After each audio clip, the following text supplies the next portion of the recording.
नमस्कार साथियों, स्वागत है आप सभी का आज की अपनी इस नई वीडियो में। तो जैसा कि आज का हमारा टॉपिक है हमारे पास में फ्यूचर कॉन्टिन्यूअस टेंस। तो जैसे कि आप लोग देखते हुए आ रहे हैं कि हमने अपनी पिछली वीडियोस में बर्फ के बारे में पढ़ ही लिया है और उसके बाद में हमने पढ़ा है टेंसेस के बारे में, जिसमें हमने अपने प्रेजेंट के पास्ट के कुछ टेंसेस हमने अपने कंप्लीट कर लिए हैं और उसके बाद में हम फ्यूचर के अपने 2 टेंस पढ़ के अब आ गए हम अपने फ्यूचर कॉन्टिन्यूअस टेंस में। तो चलिए देखते हैं इसके हम कुछ इंपॉर्टेंट रूल्स, कुछ एग्जाम्पल्स के साथ में हम इसको समझते हैं और देखते हैं कि हम हिंदी टू इंग्लिश ट्रांसलेट करना कैसे सीख सकते हैं। तो चलिए देखते हैं कि इसका ट्रांसलेशन हम किस तरीके से करते हैं। तो इसमें है हमारे पास में कि इन वाक्यों के अंत में क्या पहचान है इनकी कि रहा होगा, रही होगी, रहे होंगे आदि शब्द आते हैं। ठीक है, और इन वाक्यों का जो स्ट्रक्चर है उसमें विल या शैल लगाएंगे हम सब्जेक्ट के अकॉर्डिंग, उसके बाद में हम बी लगाएंगे और फिर हम लगाएंगे वर्ब की आईएनजी फॉर्म का यूज हम करते हैं।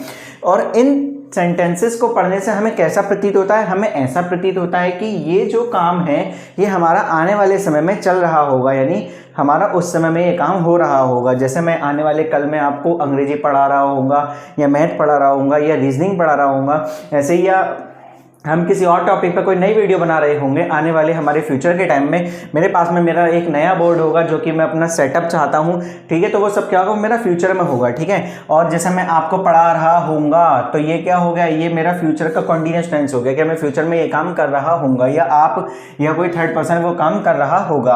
अब हम समझते हैं इसके कुछ एग्जाम्पल्स के साथ में। तो इसका एग्जाम्पल है हमारे पास में कि वह खेल रहा होगा। तो इसका ट्रांसलेट हम कैसे बनाएंगे कि ही विल बी प्लेइंग। ठीक है, विल का और शेल का यूज करने मैंने आपको बताया था, फिर एक बार बता देता हूं कि विल का और शेल का यूज हम केवल आई और वी के साथ करते हैं। किसके? एक तो वी के साथ में, जब हमारे पास में वी हो, और अगर हमारे पास में आई हो हम तब किसका यूज करते हैं? शेल का। और इसके अलावा हमारा कोई भी सब्जेक्ट हो, ठीक है, आई और वी को छोड़ के हमारा कोई भी सब्जेक्ट हो हम क्या यूज करते हैं? विल। ठीक है, और आई और वी के साथ में हम क्या यूज करते हैं? शेल। ठीक है, तो क्या हो गया मेरे पास में, वह खेल रहा होगा, इसका ट्रांसलेशन हमारा हो गया he will be playing. Next है मेरे पास में कि विशाल नहीं दौड़ रहा होगा। तो क्या हो जाएगा? विशाल विल नॉट बी रनिंग। तो नॉट कहाँ आएगा? विल के और बी के बीच में। ठीक है, और क्या आ गया यहाँ पे? विल।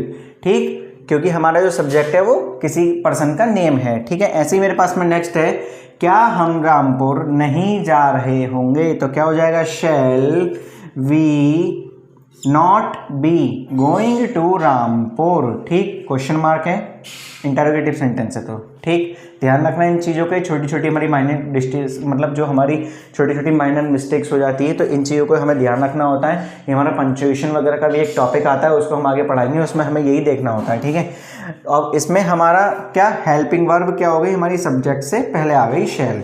ठीक, अब वी लगा है तो उसके अकॉर्डिंग हमारा शेल आ गया, मैंने आपको भी बताया था। आगे देखते हैं हम। नेक्स्ट है मेरे पास में मैं पढ़ रहा हूँगा। तो क्या हो जाएगा इसका? आई शैल बी रीडिंग।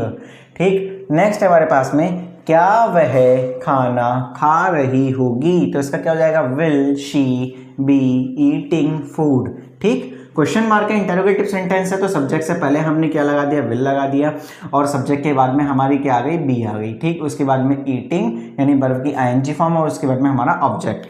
ठीक है, नेक्स्ट एग्जांपल इसी तरीके से हमारे पास में कि वे क्रिकेट नहीं खेल रहे होंगे। तो इसका क्या हो जाएगा? They will not be playing cricket. ठीक, तो ये रहे हमारे फ्यूचर कॉन्टिन्यूअस टेंस के कुछ मोस्ट इंपॉर्टेंट रूल्स और कुछ एग्जांपल्स और कुछ उसकी पहचान। तो उम्मीद है कि आप लोगों को ये वीडियो पसंद आई होगी फ्यूचर कॉन्टिन्यूअस टेंस की। अगर आप लोगों को वीडियो अच्छी लगी तो वीडियो को लाइक जरूर कर दें, और हाँ, वीडियो को ज़्यादा से ज़्यादा शेयर कर दें। और अगर आप लोग चैनल पर नए हैं तो चैनल को सब्सक्राइब जरूर कर दें। मिलते हैं हम अपनी नेक्स्ट वीडियो में, तब तक के लिए जय हिंद, जय भारत।